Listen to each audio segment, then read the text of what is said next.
शिव गुरु के चरणों में प्रणाम करती हूँ, मेरा प्रणाम स्वीकार हो। माता पार्वती के चरणों में प्रणाम करती हूँ, मेरा प्रणाम स्वीकार हो। धरती माता के चरणों में प्रणाम करती हूँ, मेरा प्रणाम स्वीकार हो। सभी देवी देवताओं के चरणों में प्रणाम करती हूँ, मेरा प्रणाम स्वीकार हो। हर हर महादेव। गुरु भाई बहनों, आज मैं कंजूस सेठ की कहानी सुना रही हूँ। देखिए गुरु भाई बहना, कथा जब भी सुनिए तो पूरा सुनिए।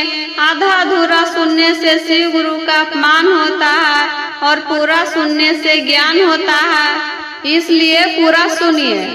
एक गांव में एक धनी सेठ धर्मपाल रहता था, लेकिन स्वभाव से वह बड़ा ही कंजूस था। सेठ के पास एक राशन के दुकान था।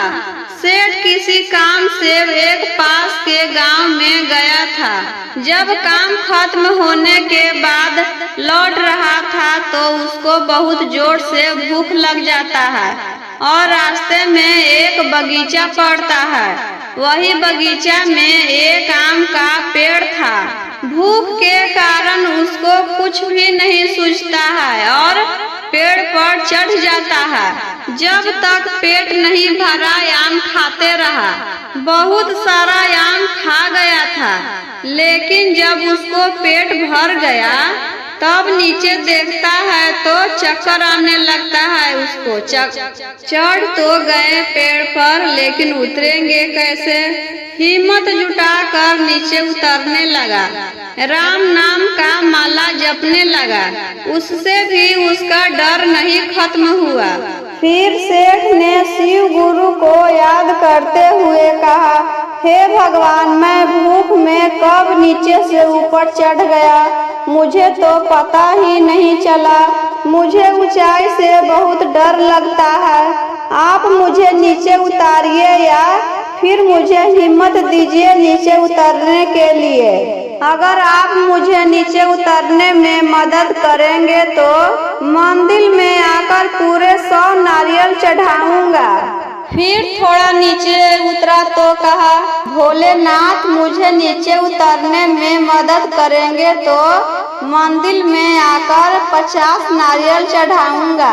फिर थोड़ा नीचे उतरा तो कहा, हे प्रभु, मुझे नीचे उतरने में मदद करेंगे तो मंदिर में आकर पूरे 25 नारियल चढ़ाऊंगा और 5 ब्राह्मण को खाना खिलाऊंगा। जैसे जैसे नीचे उतरते जाता है दीदी, नारियल का गिनती कम करते जाता है। जब थोड़ा सा ही दूर पर रहता है तो कहता है, हे शिव गुरु, आप सही सलामत नीचे उतारेंगे तो 1 नारियल और 1 ब्राह्मण को खाना खिलाऊंगा। ये सब धरती पर हो रहा था तो शिव गुरु कैलाश पर्वत पर बैठे सब देख रहे थे। तो नारद जी कहते हैं, भगवान, यह सेठ तो बहुत ही बड़ा कंजूस निकला। जब संकट में आता है तो मन्नत मांग लेता है और जब टल जाता है तो थोड़ा सा ही में काम चला लेता है। शिव भगवान कहते हैं, आप देखते जाइए, कहने से कुछ नहीं होता है, सब कर्मों का फल है। सेठ अपने घर जाता है और सारी बात अपनी पत्नी से बताता है। फिर सुबह उठकर अपनी पत्नी के साथ मंदिर में जाता है नारियल चढ़ाने के लिए। मंदिर के बाहर फूल माला के दुकान लगा था। दुकान वाला कहता है, भैया, पूजा के थाली तैयार कर दूं फूल माला के साथ? सेठ के पत्नी कहती है, हाँ भैया, तैयार कर दीजिए। सेठ कहता है, नहीं नहीं, मैं अपने साथ 1 नारियल लेकर आया हूँ, फूल माला के लिए नहीं कहा था। सेठ मंदिर में जाता है, नारियल पंडित जी को देकर कहता है, पंडित जी, यह नारियल चढ़ाकर आप मुझे दे दीजिए और आप कल मेरे घर पर खाना खाने आइएगा। आप क्या क्या खाते हैं? पंडित जी सोचते हैं, यह कंजूस आदमी शिव गुरु पर नारियल चढ़ाकर मांग लिया और खाना पर बुला रहा है, क्या खिलाएगा? पंडित जी कहते हैं थोड़ा सा चावल, 2 रोटी, 2 फल और 1 गिलास दूध। कंजूस सेठ इतना सुनकर बहुत खुश हुआ। चलो थोड़ा ही पैसा खर्चा होगा। सुबह पंडित जी सेठ के घर आते हैं। सेठ के पत्नी पंडित जी को पैर छूती है, आशीर्वाद लेती है, खाना खाने के लिए बैठाती है, पानी देती है, फिर खाना लेकर आती है, 2 रोटी और सब्जी। पंडित जी रोटी खा जाते हैं दीदी, तो उसकी पत्नी कहती है पंडित जी और रोटी ले लाऊं? सेठ कहता है क्या कह रही हो? पंडित जी तो 2 रोटी ही खाते हैं। पंडित जी को और रोटी खाने का मन था, लेकिन कुछ नहीं कहते हैं। फिर 2 केला और 2 सेव लाकर देती है। फिर उसकी पत्नी पूछती है पंडित जी और फल ले लाऊं? फिर सेठ मना कर देता है। पंडित जी तो 2-2 फल खाते हैं, अब कैसे खाएंगे? सेठ के पत्नी फिर 1 गिलास दूध लाकर देती है। खाना खाने के बाद पंडित जी दोनों को आशीर्वाद देते हैं और चले जाते हैं वहाँ से। लेकिन पंडित जी का पेट भरा नहीं था, आधा ही पेट खाना खाए थे। सब शिव गुरु देख रहे थे। नारद जी कहते हैं भोलेनाथ, सेठ की कंजूसी का तो हद ही नहीं है। कमाने का तो यह बहुत कमाता है, लेकिन सब तिजोरी में रखने के लिए। किसी को भर पेट भोजन कराने का भी हिम्मत नहीं है इसे। ना कभी भिखारियों का दान करता है, ना ही कभी मंदिरों में चढ़ावा चढ़ाता है। अच्छे के साथ अच्छा और बुरे का साथ बुरा होता है। आज तक तो मैं सुना था, लेकिन आज देख भी लिया।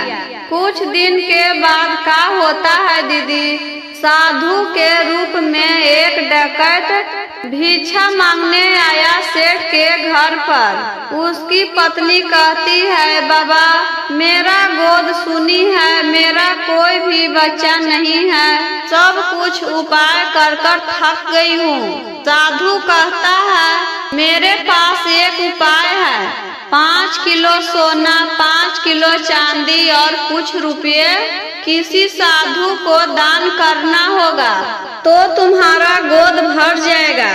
सेठ के पत्नी कहती है बाबा, आप मेरे दरवाजा पर आए हैं और मैं एक साधु कहाँ से खोजूंगी, आप ही को दे देती हूँ। सेठानी तिजोरी में से 5 किलो सोना, 5 किलो चांदी और रुपया पैसा लेकर आती है, साधु को दे देती है। सब लेकर डकैत वहाँ से चला जाता है। रात को जब सेठ आ रहा था तो वही साधु को बात करते हुए सुना था।